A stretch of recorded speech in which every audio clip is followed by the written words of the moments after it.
So first of all, thank you to our panelists. We've got an amazing panel today for us, some real power hitters in the audience here as well.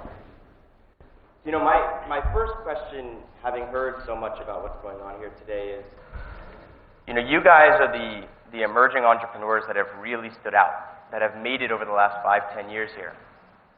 And the ecosystem is completely different today. It's far more supportive than it was when you started. And yet, you guys are now taking on challenges that have been tackled, that are brand new for this ecosystem.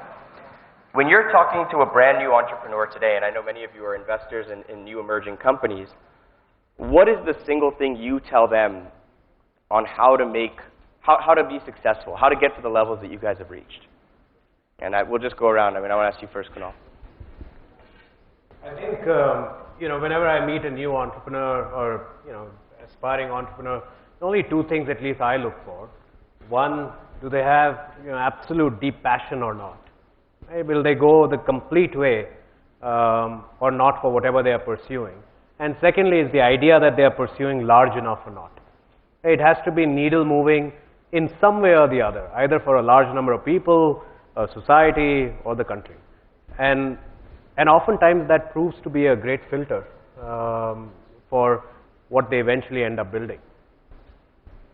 You know, I'll add what Kunal is saying. I think, you know, if you meet entrepreneurs today, you know, you'll see a lot of them trying to either make some things that are already happening a little better, and they're nice because they may be successful in it. But the problem in that generally is, if you're trying to be a little better, somebody else who's already an incumbent in that area can actually become that little better and, you know, supersede you. So my only checkpoint generally is, are you being crazy enough about what you're thinking? And that might, you know, polarize a large portion of people not to believe in you. And if a large portion is being polarized to not believe in you, that could be a very interesting, you know, opportunity, as long as the fact that, look, you know, you're deeply passionate and you fundamentally believe that I can make that successful, you should go for it. Flexibility. I think, you know, there's only one rule to this game. There is no rule. Nobody pretty much knows what they're talking about. So I think, you know, it's very, very important.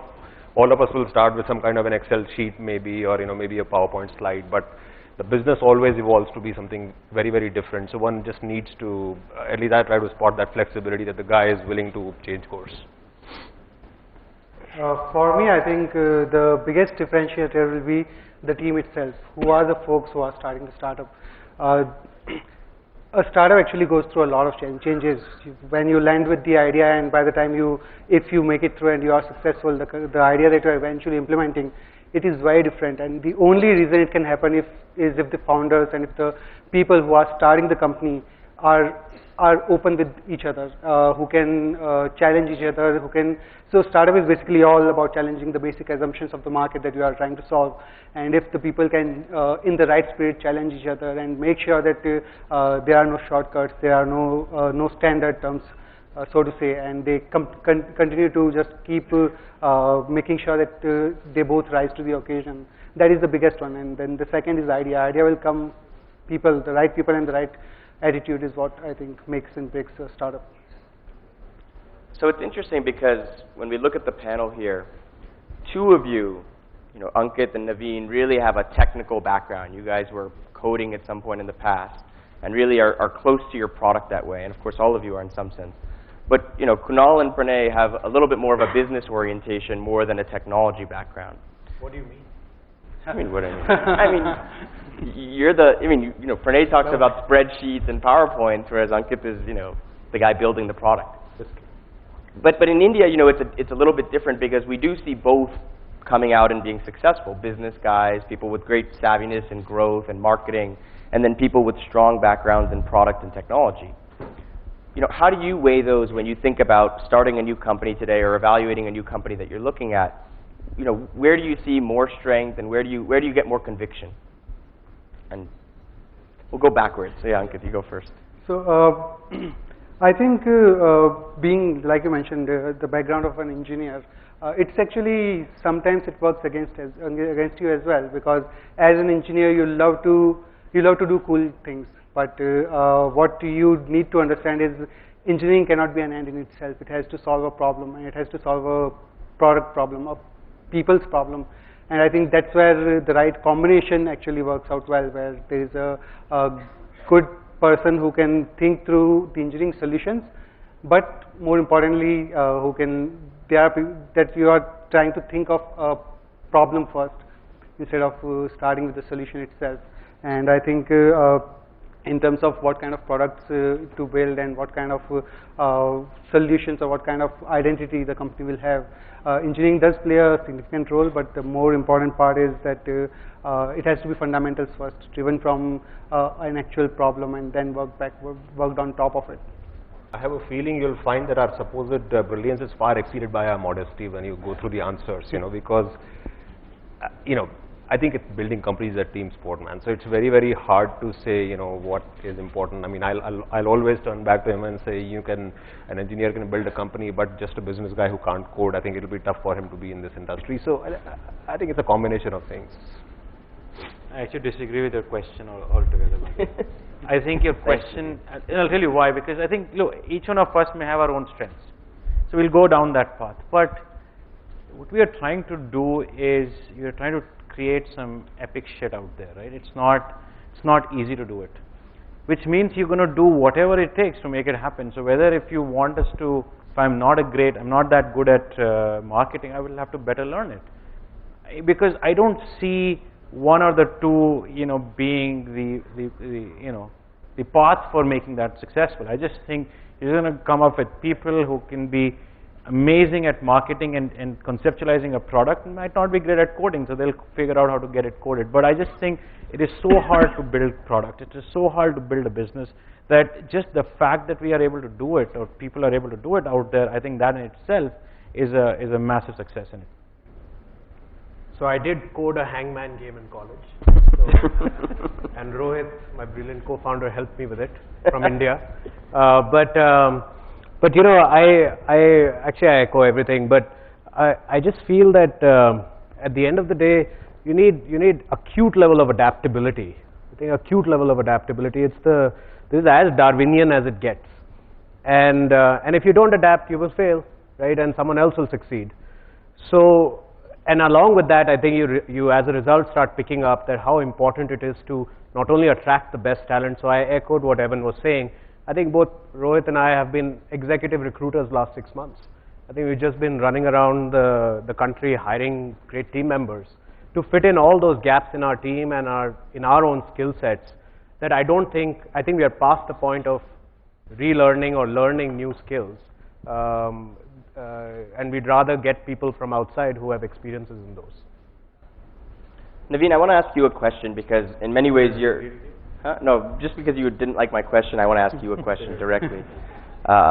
You're a bit of an anomaly on the stage, because one, for other reasons, but for one reason, is that in many ways you've gone through at least 2 cycles of this boom bust, up and down, and the volatility of the market, and yet, despite your company having been around a bit longer, you continue to push on the innovation front and continue to define a new frontier for your company. And I think one of the things that I admire about InMobi is the consistent level of innovation and push that you've been able to have over, in internet, 5, 6, 7 years is like a lifetime, and yet you've done it time and time again. Can you tell us a little bit about what structurally has helped you be so continuously innovative? Look, I think we somewhere figured that in order for our business to really scale and for us to build a company that we can be massively proud of, and not just create a large one, but something that can change the world altogether, we need to essentially continuously be at the forefront of innovation, which is because we end up competing with the Google and the Facebook for majority of our business. Now, in order to do that, we realize that we have to innovate. Now, that's the need for innovation, because if you don't, then you're going to. So I think some of the things that we did was, about 3 years ago, we realized that the most important job for me and the co-founders is essentially HR. And we realized that, look, if we cannot do innovation because we can continuously come up with the next brilliant idea ourselves. So we had to change the company culture altogether in order to make sure that we have an environment where innovation is happening on its own, which essentially meant, today, for example, in the company, we have massive changes in the policies that we deal with. We have the growth for us is a function of how small the team size can be. Because the smaller the team size, then it can function. But as a 1,000-people company, how do we have an engine which is, today I know for a fact that we'll have about 9 things coming out in the next 12 months that I know can itself be a multi-billion-dollar product in itself. I don't know how many of them will succeed. So a lot of businesses, I think it's a lot to do with a change in mindset, but a lot of businesses like predictability. And they cannot deal with the fact that, look, I'm going to do this and that's just, I don't know what will happen with it, but I'm going to invest behind it, is a notion that we have ingrained in ourselves, in our executives, to say, we're going to do, here is our business as usual that has to supposedly grow at a massive pace, but here are our moonshots that will convert into strategic value adds for us over a 1 to 2 year period, but I don't know how many of them will convert. So we have roughly about 40% of the company work on this piece at any point of time, but with a team size about 3 to 5. And cannot be more than that, and no one is, the product has to succeed on its own, and we've seen, several products become really, really successful. So we think the model certainly works, but that's probably the only model that we have if we want to compete at a global stage. That's great. Pranay, I want to switch it a little bit and ask you a question because, amidst a lot of ups and downs in the market, Quikr has been very successful in both growing and enabling itself to access capital well. So for all the aspiring entrepreneurs in the audience, what would be your single word of advice on how to successfully close that fundraise or get that next round of financing that they need for their company? I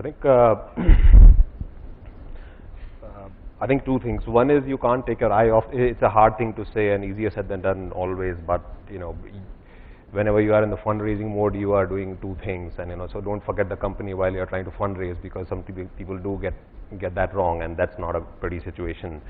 I think the second is, I feel like at least in our company, there is this word that we are an overgrown startup. So we just don't want to change that culture, because I have seen maybe not so much in our industry, but certainly in other industries, you see companies when they grow big, they start getting a little rigid, and in our industry at least, I think that's just a symbol of pure death. So however big the company becomes, I spend a lot of time these days thinking about how can we really stay, you do need some structure in the company because it's a lot bigger than it used to be. So you do face questions that you did not face earlier.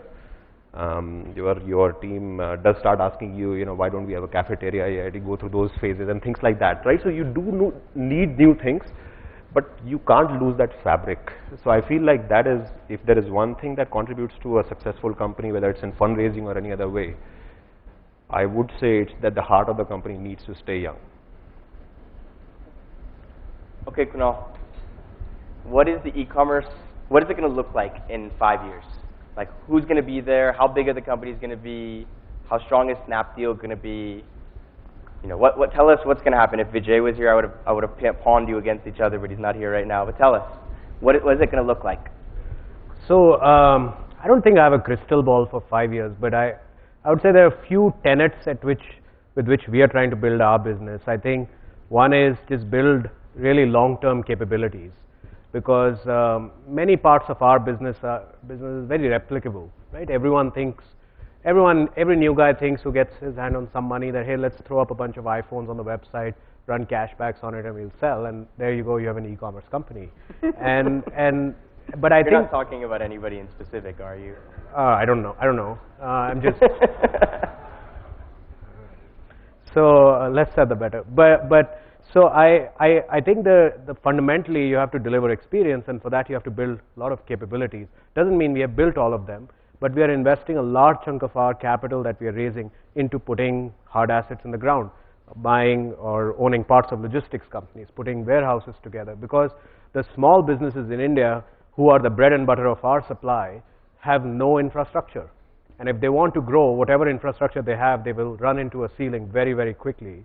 So we need to provide them that infrastructure. So I think that's one tenet. Secondly, I think the future of our business is going to be providing easy credit, not easy cashbacks, right? And we hear a lot of cashback stories right now in our market, but over a period of time, we have to provide liquidity to both the demand side and the supply side. And for that, a lot of technology and a lot of learning has to go into our businesses. And the third, I think, is just the team. I think the skills and the quality of team we have, we'll have to keep upgrading it over a period of time to get to. You didn't answer my question, Kunal. What is it going to look like? Like, how big are the businesses going to be? What is Snapdeal going to look like? How I size the e-commerce market is probably very different from how people size it. I think of the purpose of what is the existential question? Why does a company like ours exist? Why does it need to exist? It needs to exist because we are moving a percentage of India's consumption online, right? In 10 years, India's consumption is going to be about $2.5 trillion. My sense is, in 10 years, 10% of that $2.5 trillion will move online, which will be $250 billion. And I feel confident that we can at least be a third of that, at which point we'll be $75 billion company, to specifically answer your question. And can you tell us what multiple, what value? No, I'm just kidding. I don't want to raise Nikesh's hopes yet. Great, so I don't know how much time we have, so I want to ask one last question, and I want to ask it to all of you. Because, the Economic Times, in many ways, has been a proponent of the industry and has covered it very closely.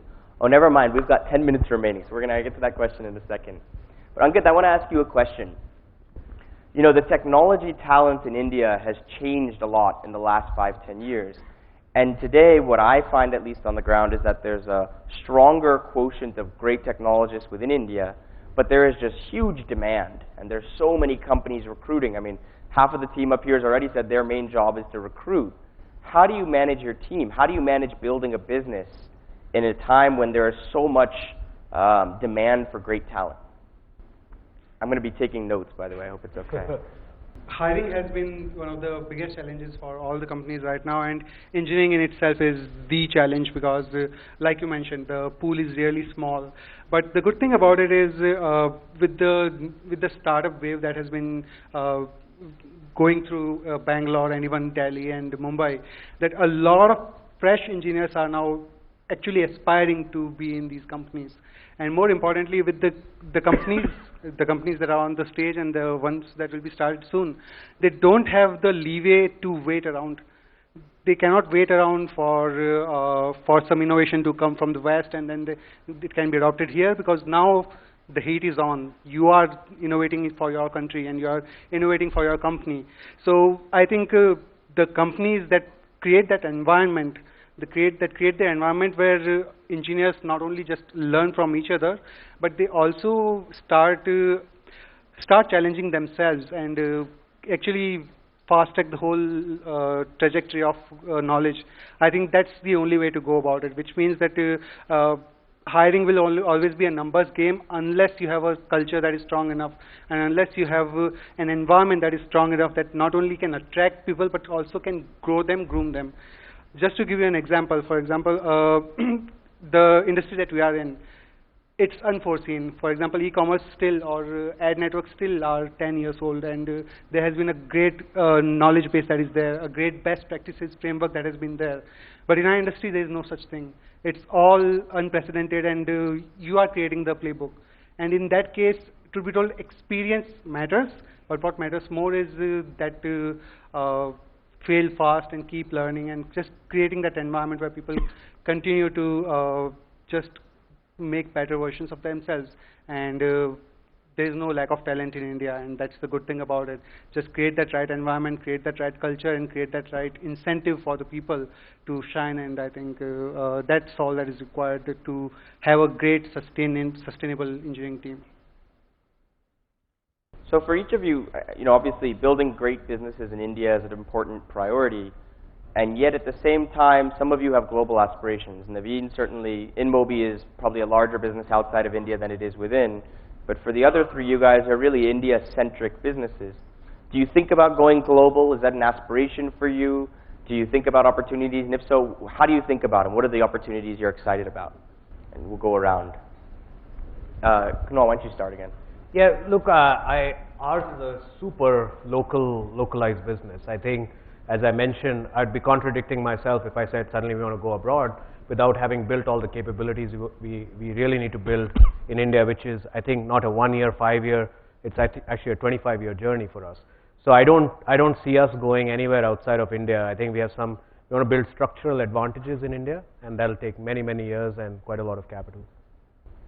You know, for us, it was imperative not to have a global business because you can't have a very strong advertising play, which was very localized when the time we started off.